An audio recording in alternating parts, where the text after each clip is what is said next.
Hello friends, स्वागत आहे माझ्या युट्यूब चॅनल आरडी फार्मा मध्ये. आणि मित्रांनो, या व्हिडिओमध्ये आपण डिस्कस करणार जे टॉप सिलेक्शन कमिशन मध्ये फार्मसीच्या वॅकन्सीज असणार आहेत फेज 13 च्या. तर मित्रांनो, या वॅकन्सीसाठी सिलेबस काय असणार आहे आणि एक्झाम पॅटर्न काय असणार आहे या व्हिडिओमध्ये आपण डिटेल डिस्कशन करणार आहेत. मित्रांनो, तुम्हाला माहिती आहे आरडी फार्मा युट्यूब चॅनलवर ज्या काही फार्मसीच्या वॅकन्सीज येतात, महत्त्वाचे नोटिफिकेशन येतात, यांची सर्वांची इन्फॉर्मेशन प्रोव्हाइड केली जाते.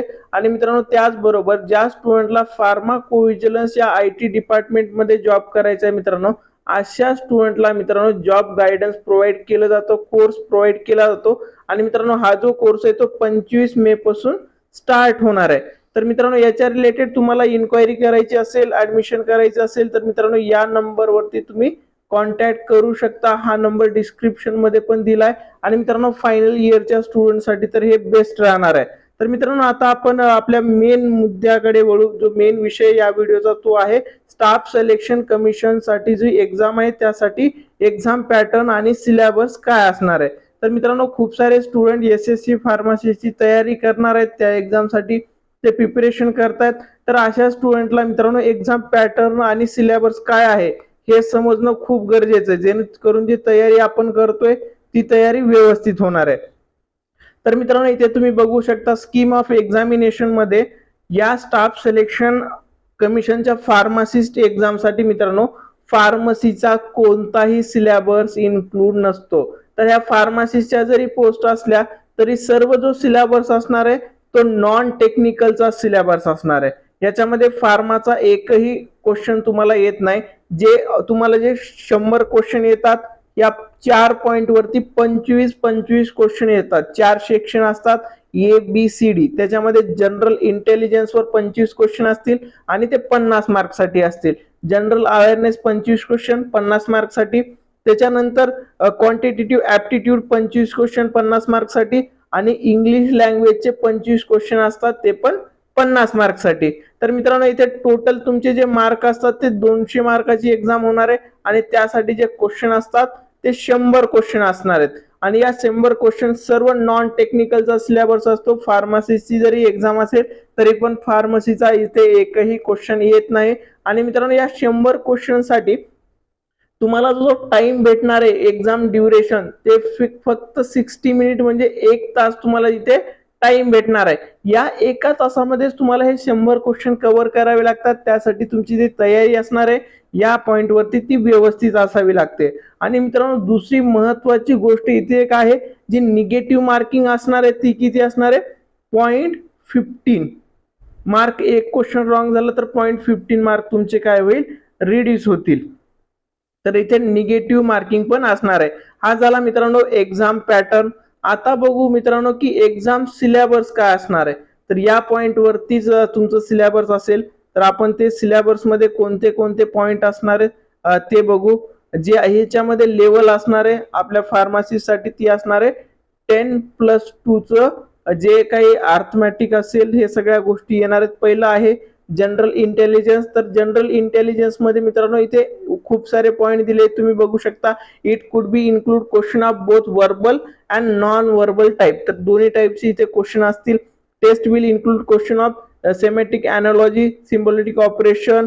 तर हे मित्रांनो हे खूप सारा सिलेबस दिलेला आहे. Coding, decoding, numerical operation, critical thinking, problem solving.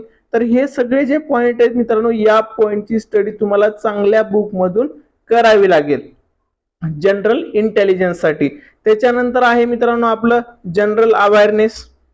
तर जनरल अवेअरनेस मध्ये तुम्ही बघू शकता question are design to the test the candidate general awareness of environmental and its application to the society. म्हणजे ऍप्लिकेशन बेस इथे जास्तीत जास्त क्वेश्चन असणार आहेत. आणि मित्रांनो, हा जो पेपर असतो ना हा कम्पेरेटिव्ह खूप हार्ड पेपर असतो आणि ह्याची ज्यावेळेस रँक येते ना ती पण त्यानुसारच येणार आहे. आणि मित्रांनो, या सिलेबसची पीडीएफ आपल्या टेलिग्राम चॅनलवर तुम्हाला अवेलेबल करून देईल. तिथून तुम्ही डाउनलोड करून हा सिलेबस व्यवस्थित स्टडी करू शकता. जनरल अवेअरनेस मध्ये एवढे सगळे पॉइंट इन्क्लूड होईल. General polity, scientific research, history, culture, geography, economics.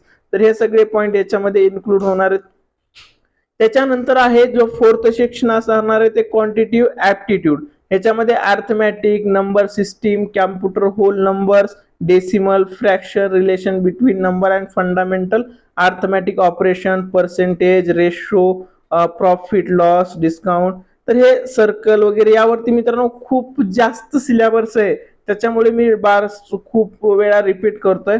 या एक्झाम मध्ये फक्त 60 मिनिट टाइम असतो, 100 क्वेश्चन असतात आणि क्वेश्चन सगळे हार्ड असतात. तर त्यासाठी ह्याची जी रँक असते ना ती पण खूप कमी लागते. जर तुमची तयारी या पॉइंट वरती व्यवस्थित तुम्ही केली तर इथे सिलेक्शन पण होऊ शकतं. इथे बघू शकता अल्जेब्रा आहे, ट्रायंगल आहे, सर्कल आहे, जॉमेट्री, 10th लेवलचं तुम्हाला यावरती क्वेश्चन विचारतील. तर हा पण सिलेबस तुम्ही व्यवस्थित बघा, ह्याच्यामध्ये जे काही पॉइंट दिलेत ते. आणि त्याच्यानंतर इंग्लिश लँग्वेज वरती spot error, filling the blank, synonym, antonym, spelling, detecting misspelt word, idioms, phrases, one word situation. म्हणजे या सगळ्या 4 पॉईंट मधला जो सगळ्यात सिम्पलचा पॉईंट असेल तो म्हणजे इंग्लिश लँग्वेज वरती. तर हे कम्पेरेटिव्ह हे 25 क्वेश्चन जे असतात ना ते सोपे असतात आणि याच्यामध्ये जो सिलेबसवर पॉईंट पण दिलेत ते पण खूप कमी आहेत. तर मित्रांनो तुम्ही तयारी करत असताना तर इंग्लिश ग्रामर मध्ये खूप सारे स्टुडंट चांगला स्कोर करतात. त्याच्यानंतर हे वरचे 4 पॉईंट. तर मित्रांनो हे एक्झाम पॅटर्न आणि ते सिलेबस बघून व्यवस्थित तयारी करणं खूप गरजेचं आहे आणि ह्याची प्रॅक्टिस पण करणं गरजेचं आहे, कारण एक्झाम मध्ये टाइम कमी असतो. तर मित्रांनो तुम्हाला हा व्हिडिओ आवडला असेल तर तुमच्या सर्व फ्रेंड्स सोबत हा व्हिडिओ नक्की शेअर करा.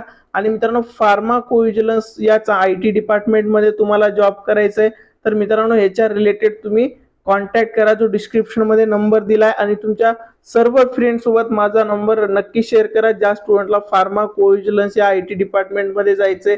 तिथे आपण रेफरन्स पण प्रोव्हाइड करतो आणि लवकरात लवकर तुम्हाला फार्माकोव्हिजिलन्स मध्ये जॉब भेटणार आहे. ठीक आहे, थँक्यू.